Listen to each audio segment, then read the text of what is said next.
Πάμε τώρα να δούμε άλλα που συμβαίνουν. Πάμε στην Λάρνακα, πάμε στην περιοχή του Μακέντζη, καθώς φαίνεται ότι οι αλλαγές που δρομολογεί και έχει προγραμματίσει το Υπουργείο Εσωτερικών για τις τουρκοκυπριακές περιουσίες έχουν φέρει κάποια αναστάτωση. Ο πάλε ποτέ συνάδελφος, ο Σωτήρης Παπαδόπουλος, είναι εκπρόσωπος των διαχειριστών των τουρκοκυπριακών περιουσιών στο Μακέντζη, είναι μαζί μας. Γεια σου, Σωτήρη. Γεια σου, Χρήστο. Το λέω έτσι γιατί συνυπήρξαμε και στο Σίγμα, έτσι ήμασταν χρόνια συνάδελφοι. Έχεις πάρει τώρα τον δρόμο σου για αλλού.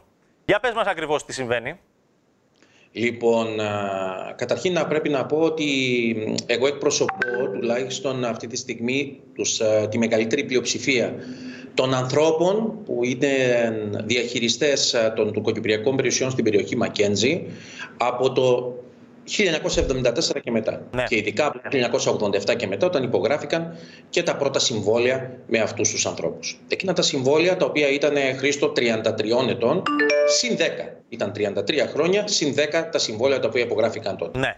Το 2013 ήρθε ο Δήμος Λάρνακας, τους είπε ότι πρέπει να υπογράψουν άλλα συμβόλαια, γιατί πλέον τον έλεγχο θα τον έχει ο Δήμος Λάρνακας. Και το 2017, που από εκεί αρχίζει και η ρίζα του κακού, ήρθε το κράτος και λέει όχι, το παίρνω πίσω από το Δήμο Λάρνακας, θα έχω εγώ πλέον πάλι τη διαδικασία και θα σας ετοιμάσω νέα συμβόλαια. Από το 2017 και μετά λοιπόν έχουν περάσει 7 χρόνια, δεν έχει γίνει τίποτα σε αυτή τη διαδικασία. Αυτοί οι άνθρωποι να τους το περίμενε. Πολλοί άνθρωποι από αυτούς δεν μπορούσαν να... Όλα αυτά τα 7 χρόνια δεν είχαν κανένα εισόδημα και μιλάμε, Χρήστο, για τους ανθρώπους οι οποίοι δημιούργησαν το Μακέντζη. Ναι. Αυτοί έχτισαν το Μακέντζη. Δεν το έχτισε άλλος. Αυτοί πλήρωσαν και για τους δρόμους, αυτοί πλήρωσαν και για τα βιολογικά, αυτοί πλήρωσαν τα πάντα. Και σήμερα είναι ένα βήμα για να ξανααισθανθούν δεύτερη φορά πρόσφυγες. Γιατί πάρα πολύ απλά, τουλάχιστον με βάση πάντοτε, και το τονίζω με βάση, τα δημοσιεύματα που έχουν δει το φως της δημοσιότητας το τελευταίο χρονικό διάστημα, ναι, δεν έχουν καλεστεί από το διαχειριστή τουρκοκυπριακών περιουσιών για να συζητήσουν την διαδικασία για να υπογραφεί ένα νέο συμβόλαιο. Και δεν μπαίνω στην ουσία των αλλαγών που θέλει να κάνει καταρχήν η κυβέρνηση, και αν θέλει την άποψή μου, σωστά κάνει η κυβέρνηση που θέλει να βάλει μία τάξη, αν θέλουμε να το πούμε έτσι, ναι, σε όλη αυτή τη διαδικασία την οποία υπάρχει. Άρα ουσιαστικά εσείς τι λέτε, καλέστε μας να συζητήσουμε, αυτό λέτε μόνο. Καλέστε μας. Δεν μπαίνετε στη διαδικασία το τι αλλαγές θα λένε τα δημοσιεύματα που θα γίνουν. Οπότε θα το δούμε και στη Βουλή, Χρήστο. Ναι.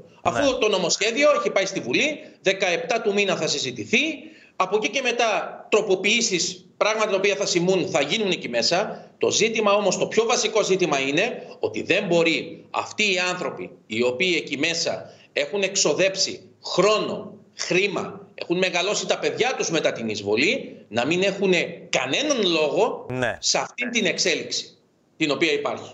Άρα ουσιαστικά αυτό που λέτε είναι ότι πάνε να τους επιβάλλουν μια διαφορετική αντιμετώπιση, για να καταλάβω σωστά, χωρίς να μπουν στη διαβούλευση αυτή. Γι' αυτό μιλάω εγώ πάντα με πληροφορίες, γιατί επίσημο έγγραφο δεν έχουμε δει και γι' αυτό θέλω να είμαι δίκαιος. Αυτό που οι άνθρωποι εισπράττουν είναι ότι ουσιαστικά όποιος είναι σήμερα χρήστης μέσα, ναι, όποιος είναι, αυτόν θα φωνάξουμε για να πάει μέσα και να υπογράψει νέο συμβόλαιο. Δεν πάει έτσι όλη η διαδικασία. Και μάλιστα, επειδή ακούστηκαν και πολλά για τις εποινικιάσεις τις οποίες έχουν υπάρξει. Έχουν υπάρξει διάφορα φαινόμενα, έτσι. Θυμόμαστε, εκεί υπήρξε και μεγάλο περιστατικό με παρανομίες στα τουρκοκυπριακά στο Μακέντζη. Εγώ θα σου μιλήσω πολύ ειλικρινά, γιατί βλέπω τα έγγραφα ένα προς ένα. Όποιες εποινικιάσεις έχουν γίνει με τη σύμφωνη γνώμη του Δήμου Λάρνακας. Έχω τα έγγραφα τα οποία τους λένε ξεκάθαρα: κύριοι, μπορείτε να εποινικιάσετε. Τους το λέει ξεκάθαρα. Μάλιστα. Άμα δεν μπορείτε να το διαχειριστείτε, μπορείτε να εποινικιάσετε. Και άμα ένα δεύτερο στοιχείο το οποίο υπάρχει αυτή τη στιγμή και έχει σχέση με τα χρήματα τα οποία έχουν δώσει αυτοί οι άνθρωποι.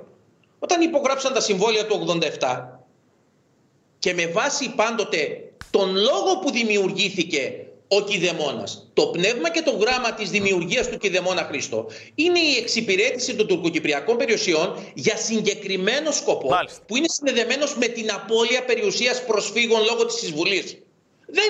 Δεν είναι τοποθεσία που λέμε σας το δίνουμε, κύριοι, πάτε και επενδύστε. Μάλιστα, κατανοητό. Αυτοί οι άνθρωποι ήρθαν εδώ για κάποιο συγκεκριμένο λόγο. Άρα τώρα εσείς τι περιμένετε? Περιμένετε να δείτε αν θα σας καλέσουν στη Βουλή για να διαβουλευτείτε, να δείτε τις νέες πρόνοιες και να πείτε τις απόψεις σας.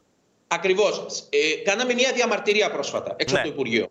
Εγώ πραγματικά οφείλω να πω ότι ο Υπουργός, εκείνη τη στιγμή βέβαια είχε μια συνάντηση με τους προέδρους του ΕΟΑ, ήταν η πρώτη συνάντηση. Ναι. Ωστόσο, μέσω μηνύματος το οποίο μας έστειλε, είπε ότι θα δώσει μήνυμα στον διαχειριστή των τουρκοκυπριακών περιουσιών, έτσι ώστε να μας καλέσει. Αυτό όμως μέχρι σήμερα δεν έχει γίνει ποτέ. Και ο διαχειριστής, παρά τις προσπάθειες που έχουμε κάνει εμείς να επικοινωνήσουμε μαζί του, δεν εμφανίζεται στα τηλέφωνα. Κατανοητό. Τώρα, κλείνοντας, αν δεν ικανοποιηθούν αυτά που ζητάτε εσείς, αν δεν μπείτε στη συζήτηση καν ή αν μπείτε και δεν ικανοποιεί, τι θα κάνετε? Κοίτα να δεις. Καταρχήν το πρώτο βασικό στοιχείο είναι να δούμε πώς ακριβώς θα ξεκινήσει η συζήτηση στη Βουλή στις 17 του μήνα. Ναι. Καθώς εκεί θα είμαστε παρόντες και ευχαριστούμε πάρα πολύ την Επιτροπή Προσφύγων, γιατί έχουμε ζητήσει να είστε παρόντες.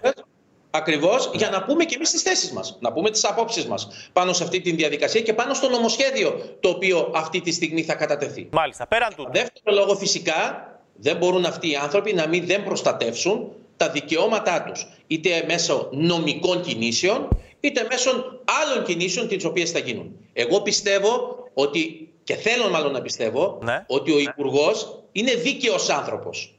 Άρα λοιπόν θα πρέπει να το δει το θέμα, αν θέλεις και λίγο πιο συναισθηματικά, να καλεστούν αυτοί οι άνθρωποι, να μιλήσουν, να τους προτείνουν για τα νέα συμβόλαια τα οποία θα ετοιμαστούν, για να μπορέσουμε από εκεί και μετά να δούμε την όλη διαδικασία την οποία θα υπάρχει. Ευχαριστώ πολύ, Σωτήρη Παπαδόπουλε. Και εγώ ευχαριστώ. Να είσαι καλά. Καλή συνέχεια. Λοιπόν,